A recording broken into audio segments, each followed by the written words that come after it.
love Via Ferrata, especially the free routes.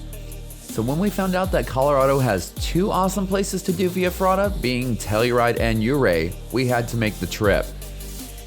Ouray's Via Ferratas are considered to be more physically challenging than Telluride, and they also have some unique obstacles like cable bridges, rope ladders, an overhanging Helix Ladder, and a vertical sky climb. Even though this Via Ferrata is free to do, you are required to have the proper gear. There are a lot of vertical sections here, so the climbing rope lanyards that we had brought for Telluride weren't going to cut it. Luckily, Base Camp Ouray had some Camp Kinetic lanyards to rent, and they even gave us some tips for success. With that, we headed out to begin our adventure. If this video inspires you to head up to Colorado and do this for yourself, just know that this Via Ferrata is open from May to October and runs daily from 8 a.m. till 4 p.m. We ended up parking at the bottom of the hill to begin our approach. There is much closer parking, but it was pretty packed by the time we got there. They did a really great job with all of the signage, and you should start to see some yellow signs telling you where to go to get to the beginning of the Via Ferrata. And as we crossed the bridge, we got our first look at the course and the infamous sky climb, which you'll see in a little bit. Almost immediately after crossing the bridge, you should spot another yellow sign, and this is where you will begin the hike in. The whole 𝐊𝐿𝐿𝐿𝐿𝐿𝐿 Gorge area is absolutely beautiful. Be sure to take the time to soak in the peace and serenity because you're about to do something pretty intense. The hike in is fairly simple, and along the way you'll find one last sign to remind you of all the things that you need to have for this adventure. And it's not just suggested, there are actually rangers at the beginning of the Via Ferrata to make sure that you have everything. The downstream route that we will be doing in this video is rated a 4B on the Fletcher-Smith Italian Via Ferrata rating scale. So this is quite a bit more challenging than Telluride, which is only rated a 2B. After crossing over a small bridge, we headed down a path to a spot where we were greeted by two rangers that could not have been nicer. They checked our gear to make sure that we had everything covered and gave us a small overview of the course. And then it was time to get started. Just a small heads up, we actually ended up running the downstream route twice this day, so you're going to see a mix of clips from both runs. Right out of the gate, you're going to be dropping down a somewhat technical rocky face. There are no rungs here, so some rock climbing experience will definitely come in handy. This is a great way to kick things off, and it also leads us into one of our favorite parts of the Via Ferrata, which is this rope bridge that crosses over the waterfall. The designers of this course really did a fantastic job, and they made this equal parts fun and challenging. This rope bridge is right around 35 feet long, and if you're looking for a solid photo op, this place is full of them, but this is definitely one of the good ones. After leaving the rope bridge, you will be dropped right into the Mars wall. It gets its name from the fact that its rocks are all bumpy and red, kind of like the surface of Mars. This is one of the first traverses that you'll encounter on the route. This section is pretty long, and it's going to take a decent amount of strength and endurance to get through it. If this is your first time experiencing a Via Ferrata, here are a couple of tips that will help you come out on top. Always make sure that at least one of your carabiners is attached to the cable whenever there is one available. Never unclip both carabiners at the same time because that's how accidents happen. Whenever possible, it is a good idea to put the carabiners facing in opposite directions, so you'll have one facing forward and one facing back. That way, if you somehow bump one and knock it off, the other one should still be attached. And the last carabiner tip is to keep track of where they are on the cable. Sometimes it gets real easy to be distracted with what you're doing on the rungs, and you won't realize that you've passed a hanger and your carabiners are stuck a couple feet behind you. This just means that you're gonna have to climb back and then move them over, and that's going to be wasting precious energy. We have now made it past the Mars wall and we are on our way towards the next obstacle, which is called the Stairway to Heaven. As the sign says, you only want to have one climber per cable section here, and it might not even be a bad idea to give them more space. That way if someone falls, they're not going to land on the person below them. The name Stairway to Heaven is quite fitting for this obstacle. This is a very long, sustained vertical climb. As I mentioned before, it's really important to keep track of your lanyards and carabiners, and that goes double for vertical climbs. One of the tips that we got from the rangers was to drape the lanyards over one arm like you can see On doing right here. That will ensure that the carabiners slide up the cable with you and you hopefully don't leave them down below any of the hangers. You really don't want to have to climb back down to get them on the vertical sections. And it's always a great idea to clip into the next cable section as soon as possible. That way if you slip, you'll be minimizing the distance of your fall. If you find yourself in a pinch and you desperately need to take a break, you can also use the ladder rungs as a temporary clipping point. Once you finish the Stairway to Heaven, you're going to get a nice little break, which is much needed because your arms are going to be toast. Fun fact, they used over 4,000 feet of steel cable to create the downstream route of the Via Ferrata. That couldn't have been cheap, and with that in mind, it's amazing that this is free to do. If you want to help make sure that it stays free, you can always make a donation to the Ouray Via Ferrata. We'll have a link to their donation page in the description below. There are so many picturesque views along the route, and it made me really wish that I would have brought my Sony cameras. These aren't really expensive camera-friendly types of conditions, but man, I bet we could have taken some really cool pictures. I might just have to chance it on one of our next runs in the hopefully not too distant future.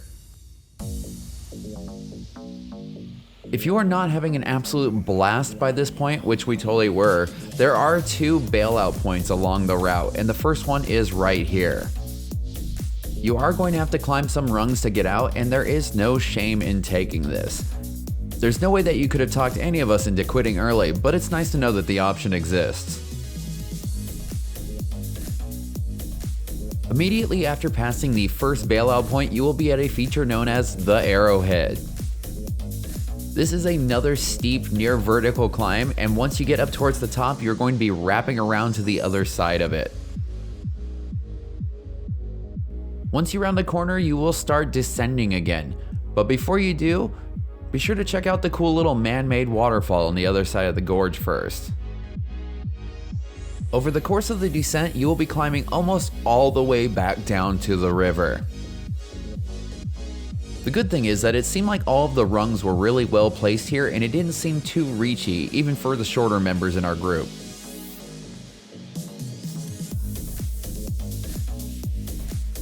Almost as soon as you reach the bottom of the descent, you're going to get right back into climbing up again.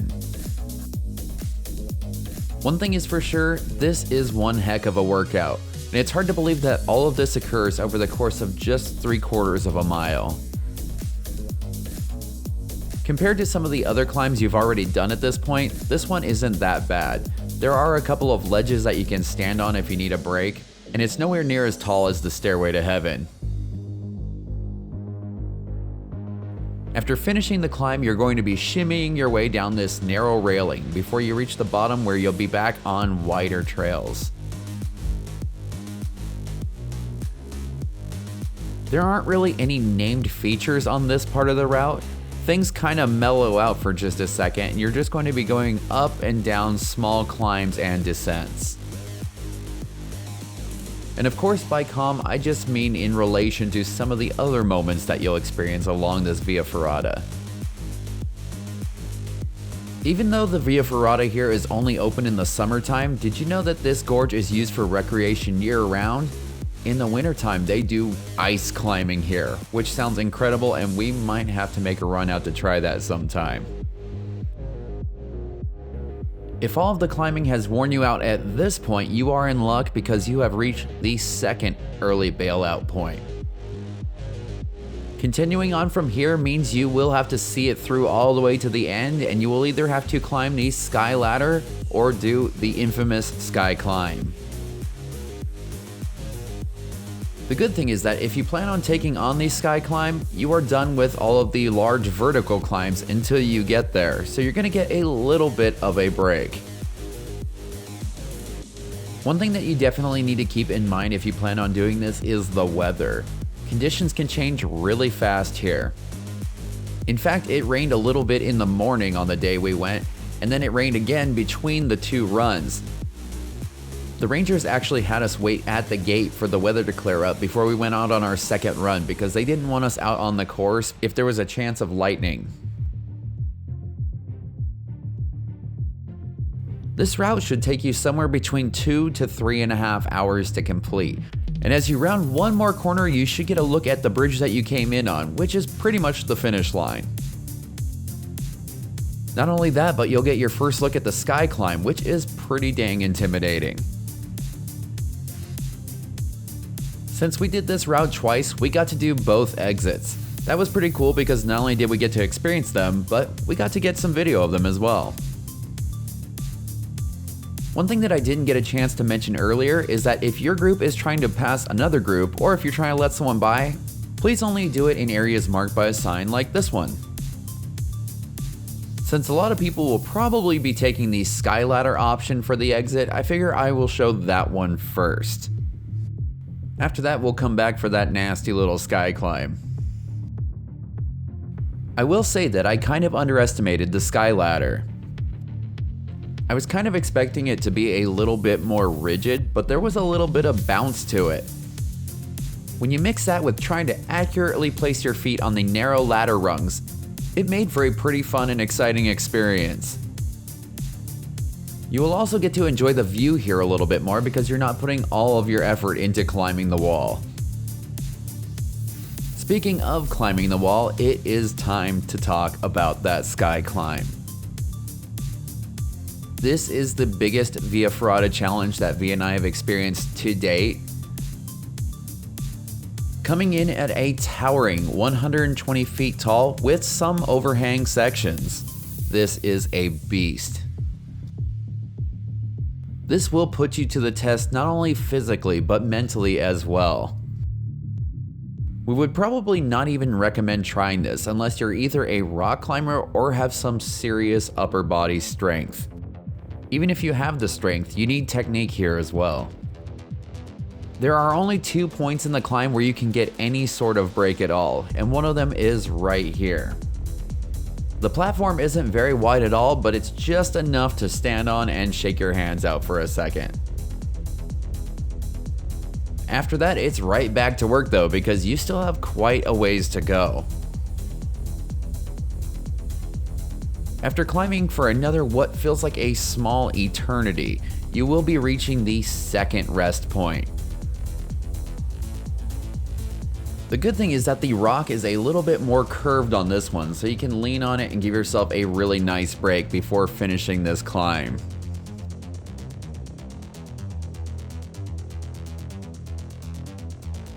You will swear that you have climbed Mount Everest by the time you get to the top of the sky climb, and man, what a rush it was. We were so excited to see that we had made it, and after a small break, we had to climb all the way back down. This down climb is a little bit challenging just because it's probably about 120 feet tall as well, but it is much easier going down than up. After a nice long down climb, you'll come to a narrow path where the sky climb and the sky ladder meet back up. If you did the ladder, you'd be climbing up to the pathway like the girls are here. The hardest parts of this route are now officially over, but you cannot consider it done just yet. You still have 2 more traverses and 1 tiny climb before you can head into town and grab a victory beverage. The grand finale on this one is pretty cool because you'll be making your way underneath the bridge. There's a good chance you might even have some spectators. I can't tell if they're admiring us or thinking that we're crazy. And here we are at that last traverse.